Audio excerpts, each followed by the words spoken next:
خان صاحب اللہ ان کو جزائے خیر دے، ایک پٹھان تھے، میرے راستے میں ملے جماعت میں، انہوں نے 2 نصیحتیں کی تھی، وہ آخری نصیحت میں آپ کو بھی کرتا ہوں، اس کے بعد دعا کراتے ہیں۔ 2 نصیحتیں اس نے مجھے کی۔ یہ کوٹلی میں اور سعید انور ایک جماعت میں چلا لگا رہے تھے، تو وہاں سال کی ایک جماعت آئی ایک مسجد میں، تو سب پٹھانوں کی جماعت تھی، تو ایک پٹھان بڑا خوبصورت، بڑا نورانی چہرہ اس کا، تو میں ایسے لیٹا ہوا تھا،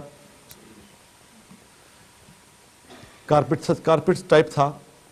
کارپیٹ ہی کہہ سکتے ہیں اسے، ویسے صف سی تھی، وہ اس پہ لیٹا ہوا تھا۔ تو اس نے دیکھا کہ، اور مجھے کچھ 2-3 لڑکے نا دبا رہے تھے، تو اس پٹھان نے دیکھا، اس نے کہا بزرگ ٹائپ آدمی لگتا ہے، تو اس کو میں اٹھا کے اس نے کہا بابو جی اٹھو تمہیں 2 باتیں بتاؤں بڑی قیمتی۔ میں نے کہا پٹھان آدمی ہے کیا بتائے، ہم کیا سمجھتے تھے پٹھانوں کو، انہوں نے کہا اس نے کیا بتانا ہے، تو میں نے کہا یار لیٹے بتاؤ یار تم کیا بتانا ہے۔ تو اس کو بھی اس نے کہا، اس کو سمجھ گیا کہ یہ ذرا دماغی طور پہ اتنا ٹھیک نہیں ہے۔ اس نے کہا کہ بابو صاحب ایک بات تو یہ ہے کہ کبھی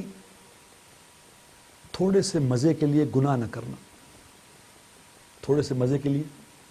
گناہ نہ کرنا، کیونکہ مزہ ختم ہو جائے گا، گناہ باقی رہ جائے گا۔ میں نے جب اس کی یہ بات سنی میں اٹھ کے بیٹھ گیا ایک دم،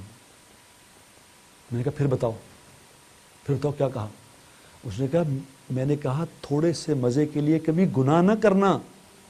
مزہ ختم ہو جائے گا، گناہ تمہارے ساتھ چلے گا، تمہارے ساتھ چلے گا۔ مزہ تو کتنی دیر میں، گناہ کا مزہ کتنی دیر چلے گا، وہ ختم ہو جائے گا، پھر گناہ چلے گا، تمہیں کہاں تک چلے گا، قبر میں تمہارے ساتھ جائے گا، حشر میں تمہارے ساتھ کھڑا ہوگا، جہنم میں چھوڑ کے آئے گا وہ مزہ۔ میں نے کہا دوسری بات بتاؤ۔ اس نے کہا بابو صاحب دوسری بات یہ ہے کہ کبھی تھوڑی سی مشقت کے خوف سے، کبھی تھوڑی سی